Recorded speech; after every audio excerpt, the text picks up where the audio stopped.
ከማያውቁት መልአክ የሚያውቁት ሰይጣን ይሻላል ይባላል። እና ምናልባት ህይወታችሁ አሁን እንደዛ ሊሆን ይችላል። የለመዳችሁ ስለሆነ ብቻ ማትወዱት ለእናንተ ሲኦል የሆነ ህይወት ውስጥ እየኖራችሁ ሊሆን ይችላል። በእርግጠኝነት ነው። ስለዚህ አሁን ካላችሁበት ሲኦል ስላችሁ ማትወዱት ደስ ማይላችሁ ሲቹዌሽን፣ ደስ ማይላችሁ ሪሌሽንሽፕ፣ ደስ ማይላችሁ ፋይናንሻል ሲቹዌሽን እንዲሁም ደግሞ ሌላም ሊሆን ይችላል። እንዴት ነው ከሱ መውጣት የምችለው የሚለውን ነገር ነግራችኋለሁ። እሱን ማድረግ የምችሉት መጀመሪያ የነገርኳችሁን አባባል በመቀየር ነው። ተረድታችሁ በመቀየር ከማያውቁት መልአክ የሚያውቁት ሰይጣን ይሻላል። አንደኛ ሰይጣን አይሻልም፣ የመጀመሪያው ነገር። ሁለተኛ የማላውቀውን መልአክ ብትዋወቀውና ከሱ ጋር ብኖር ይሻላል። ይሄ ሊሆን ይገባል ማይንድ ሴታችሁ ማለት ነው። ብሶ ግን ይሄንን አያውቅም እና ስለለመደው ብቻ አሁን ያለበት ኑሮ ላይ ተመቻችቶ ይኖራል። የመጀመሪያው ይሄ አባባል እውነት ነው ወይ ካላችሁ እውነት ነው ማለት ይሻላል ሳይሆን፣ ነገር ግን አእምሯችን እንደዛ ነው። አዲስ ጥሩ የሚባል ቦታ ላይ ከሚሄድ የሚያውቀው መጥፎ የሚባል ቦታ ላይ ቢሆን ይሻለዋል። ለዛም ነው ብሶ መቀየር የሚያቅተው። ለምን? አእምሮ የሚፈልገው ፋሚሊየር የሆነውን ቦታ ነው። ለምሳሌ ችግርን የለመደ ሰው ችግር ይመቸዋል ሳያውቀው። እኔ የምነግራችሁ የሆነ ሰዓት ላይ የሆነ ጊዜ ላይ ማለት ነው ከሳምንት ሳምንት ችግር ውስጥ ነው ራሴን ማገኘው የነበረው። ከሳምንት ሳምንት ማለት ችግሩ ተፈታ ስል ራሴን ሆን ብዬ ችግሩ ውስጥ አስገባው አገኘዋለሁ። እና የሆነ ሰዓት ግን ራሴን ሳየውና ስነቃበት ሱስ ውስጥ ነኝ እንዲያልኩ። የምን ካላችሁኝ የችግር ሱስ። ለምን ደጋግሜ እየገባሁበት ነው።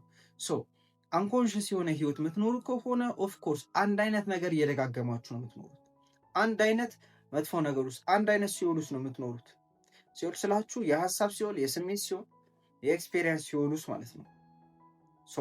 እሱን መቀየር የምትፈልጉ ከሆነ የመጀመሪያ ማወቅ ያለባችሁ ነገር ኮንሽስ እንዳልሆናችሁ ነው። ህይወት ላይ ኮንሽስ ሳንሆን ነው የምንኖረው። ማለት ዝም ብለን ነው ሆን ብለን ሳይሆን የምናስበው፣ አውቶማቲካሊ ነው እያሰብን የምንኖረው። አውቶማቲካሊ እየተሰማን ነው የምንኖረው። አውቶማቲካሊ የትላንቱን ተግባር እየተገበረ ነው የምንኖረው። እሱን ለመቀየር ከፈለጋችሁ የመጀመሪያው ማድረግ ያለባችሁ ነገር እስቲ ቁጭ በሉ እና ኢቫሉዌት አድርጉት። ህይወታችሁ እስካሁን የመጣችሁበትን መንገድ ኢቫሉዌት አድርጉት። ይህን ሁሉ ማካፍላችሁ ፐርሰናሊ ዋን-ቱ-ዋን ኮቺንግ ሲሰጥ የምሰጠውን ነገር ነው እያካፈልኳችሁ ያለሁት። ምንም ቆጥበው ነገር የለም። ቁጭ በሉና ኢቫሉዌት አድርጉት። ያለፈውን 1 ዓመት፣ ያለፈውን 2 ዓመት እስከ ዛሬ የመጣችሁትን መንገድ።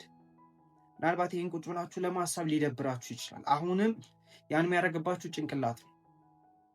ጭንቅላት ቆም ከማለትና ከማሰብ ይልቅ የለመደውን ዝም ብሎ እየተሯሯጠ መኖር ነው የሚፈልገው። ምክንያቱም ከቆማችሁ አሁን ላይ ከሆናችሁ ማሰብ ከጀመራችሁ ስለምትቀየሩ። ብዙ ሰው ከሚያስብ በጥይት ቢገደል ይሻሏል። እናንተ ከነሱ ሰዎች መሃል መሆን የለባችሁ።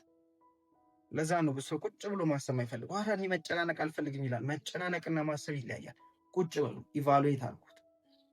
የእናንተን ብቻ አይደለም የቤተሰቦቻችሁን ህይወት እዩት። ወደኋላ ሂዱና እና ምን የሚመሳሰል ነገር አለው ቼክ አድርጉት አሁን ከምትኖሩት ህይወት ጋር።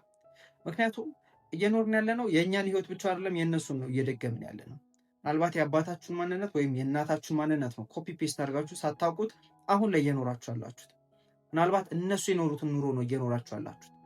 ያ እንኳን ባይሆን በቅርባችሁ ያለ አጎት፣ አክስት የምትሉት ወይም ሰፈራችሁ በጣም የምታዩት የነበረን ሰው ህይወት ነው እየኖራችሁ ያላችሁት። ኢቨን አልፈልግም ያላችሁት ይሄ ልጅ ይደብረኛል። ለምን ብዙ ጊዜ እንደዛ ነው የምንሆነው። እናታችን አባታችን ላይ የምናየው ደስ ማይልን ባህሪ አለ። ደስ አይለንም ብለን እናስባለን። ነገር ግን የምነግራችሁ ከጊዜ በኋላ ማነው እሱን እያደረገ ያለው? እኛ።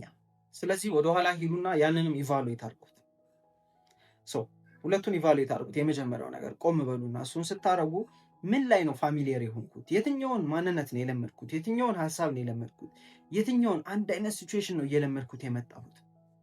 ምናልባት አሁን ላይ አንድ አይነት ሪሌሽንሽፕ ላይ እየገባችሁ እየወጣችሁ፣ አንድ አይነት ደስ ማይላችሁ ሰው ጋር ሪሌሽንሽፕ ውስጥ እየገባችሁ እየወጣችሁ ከሆነ አሁንም ምን ስለሆነ ነው እሱ የምታደርጉት? የምታውቁት ሴጣን ሆኖባችሁ ነው ደጋግማችሁ እዛ ውስጥ እየገባችሁ ያላችሁት፣ ፋሚሊየር ስለሆናችሁ ማለት ነው። ስለዚህ ወደኋላ በሉ እዩት ሁሉ ነው። አሁን ፓተርናችሁን ብሬክ ልናደርገው ነው። ስለዚህ ወደኋላ አይታችኋል፣ ቆም ብላችኋል። ከዛ ምንድነው የምፈልገው የሚለውንም እወቁት። ምንድነው የምፈልገው የሚለውን ነገር በደንብ ካወቃችሁ በኋላ ይሄ እንግዲህ ማወቅ ያለባችሁ እስካሁን የመጣችሁት የምታውቁት ሴጣን ነው። እፈልጋለሁ የምትሉት ደግሞ የማታውቁት መልአክ ነው።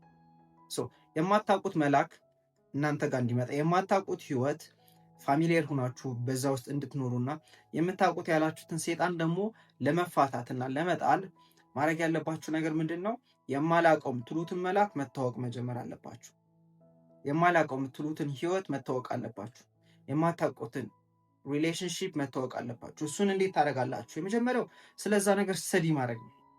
ዩቱብ አለ፣ ቲክቶክ አለ፣ ሶሻል ሚዲያዎች ሁሉ አሉ፣ ቻት ጂፒቲ አለ፣ ሁሉም ኤአይዎች አሉ። እዛ ጋር ሄዳችሁ ሰርች ማድረግ ትችላላችሁ። ስለምን? መኖር ስለምፈልጉት ህይወት፣ መኖር ስለምፈልጉት ሰው አይነት። እኔ መሆን የምፈልገው ለምሳሌ በጣም ኮንፊደንስ ያለው እንደዚህ እንደዚህ እንደዚህ ብላችሁ ጻፉ። እንደዛ ስሜት ያለው እንደዛ ያለው ሰው ማን አለ ብላችሁ ጠይቃችሁ የዛን ሰው ህይወት፣ የዛን ሰው አለባበስ፣ የዛን ሰው አካሄድ፣ የዛን ሰው አኗኗር፣ የዛን ሰው ሀሳብ ምን ማድረግ ትችላላችሁ? ማጥናት የመጀመሪያው ነገር። ለምን ስታጠኑ አእምሯችሁ ላይ አዲስ መንገድ ይፈጠራል። እንዳልኳችሁ ነው የማያውቁት መልአክ እንዳልኳችሁ ነው ከማያውቁት መልአክ የሚያውቁት ሴጣን ይሻላል ነው። የማያውቁት ሀገር አይናፍቅም የሚባለው። ስለዚህ አሁን ምን እያደረግን ነው? ያንን ጥሩ የምንፈልገውን ያንን መልአክ ያልነውን ነገር መታወቅ ነው። ምክንያቱም እስካላወቅ ነው እና እስካልተዋወቅ ነው ድረስ መኖር ያቅተናል። ስለዚህ ስተዲ ማድረግ የመጀመሪያው ነገር ነው። ምን ለማድረግ? ፋሚሊያር ለማድረግ። እሱ ብቻ አይደለም ያንን መለማመድ መጀመር አለባችሁ። እንደዛ ሰው አክት ማድረግ፣ እንደዛ ሰው መልበስ፣ እንደዛ ሰው መንቀሳቀስ፣ እንደዛ ሰው ማውራት መጀመሪያ ላይ ውሸት ይመስላችኋል። ኦፍ ኮርስ እያስመሰልኩ የሆንኩኝ እያስመሰላችሁ የሆናችሁ ከራሳችሁ ማንነት የወጣችሁ ምናምን ነገር ሊመስላችሁ ይችላል። ሲጀመርም አሁን ያላችሁ ማንነት የእናንተ አይደለም። ኮፒ አድርጋችሁ ዳውንሎድ አድርጋችሁት ነው። ከእናት ከአባት ከአካባቢያችሁ ዳውንሎድ አድርጋችሁት ነው። ከፊልም ላይ ካያችኋቸው ሰዎች ዳውንሎድ አድርጋችሁ ነው። አሁን ግን ኢንቴንሽናሊ ሆን ብላችሁ አዲስ ማንነት ዳውንሎድ እንድታደርጉ ነው እየነገርኳችሁ አለሁት። ስለዚህ ሆን ብላችሁ እንደዛ ሰው መኖር መጀመር አለባችሁ። እንደነገርኳችሁ እስክትለምዱትና ፋሚሊየር እስክትሆኑበት ድረስ የውሸት ይመስላችኋል። ፌክ ነው የሚመስላችሁ። ሁሉንም አዲስ ነገር ስትጀምሩ ፌክ ነው የሚመስላችሁ። መኪና መንዳት ስትለማመዱ ፌክ ነበር የመሰላችሁ መጀመሪያ ላይ። ሕፃን እያላችሁ በእግር መሄድ ስትለማመዱ የውሸት በቃ ራሳችሁን ያልሆናችሁ በዳዲ ብትሄዱ የሚሻላችሁ ነው የሚመስለው። መጽሐፍ ስትጀምሩም እንደዛ ነበር። መብላት ስትጀምሩም እንደዛ ነበር። ሁሉም ነገር ማለት ነው።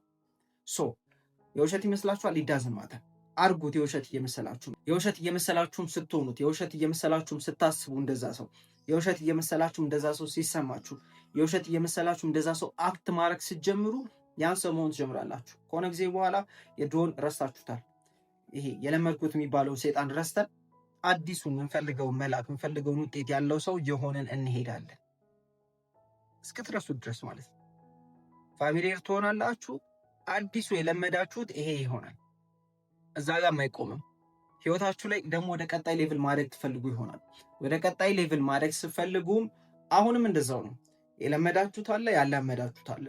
ጭንቅላታችሁ ይሄ ፐርሰናሊቲያችሁ፣ ማንነታችሁ፣ ሰውነታችሁ፣ አእምሯችሁ የሚፈልገውና መኖር የሚፈልገው የት ነው ካላችሁ እዚህ ፋሚሊየር የሆነበት ላይ ነው። ሁሌም አዲሱ መጥፎና ፔንፉል ነው የሚሆንበት፣ ኢቭን ጥሩም ቢሆን ማለት ነው። ድህነት የለመደ ሰው ሀብት ለሱ ፔንፉል ነው። በጣም ነው የሚገርመው። ችግር የለመደ ሰው መትረፍረፍ ፔን ነው የሚሆንበት። መታሰር፣ ሰዎች የተቆጣጠሩት ራሱ ሳይሆን መኖር የለመደ ሰው ነፃ ሆኖ መኖር ለሱ ፔንፉል ነው የሚሆነው። ያን ያህል ከባድ ነው የሚሆንበት። ምክንያቱም የማናውቀው ስለሆነ እንጂ ጥሩ ስላልሆነ አይደለም። ስለዚህ ሁሌም ይሄ ስቴፕ ነው። እንታረጋላችሁ። አዲሱን ታውቁታላችሁ፣ ስተዲ ታደርጉታላችሁ፣ መሆን ትጀምራላችሁ። መጀመሪያ ላይ ውሸት ይመስላችኋል፣ ትለምዱታላችሁ፣ ትኖሩታላችሁ፣ ሆናችሁ ታገኙታላችሁ። ወደ ቀጣይ ማድረግ ስትፈልጉ ይህን ስቴፕ ነው የምትከተሉት። መጀመሪያ ላይ ያስፈራችኋል፣ ደስ አይላችሁም፣ ትሆኑታላችሁ፣ ታሳካላችሁ። መነግራችሁ ከምታውቁት ሴጣን የማታውቁትን መልአክ ተዋውቃችሁ ከእሱ ጋር ብትሆኑ ይሻላችሁ። ዋን ቱ ዋን ኮችንግ የምትፈልጉ ሰዎች ካላችሁ ሁሌም እንደምነግራችሁ ዲስክሪፕሽን ላይ ባለው ኮንታክት አውሩን። ኮችንግ ዋን ቱ ዋን ክራይቴሪያውን ልክላችኋለሁ። ከዛ በተጨማሪ ያገኛችሁትን ነገር ደግሞ ታች ኮሜንት ላይ መጻፍ እንዳትረሱ። ይመቻችሁ።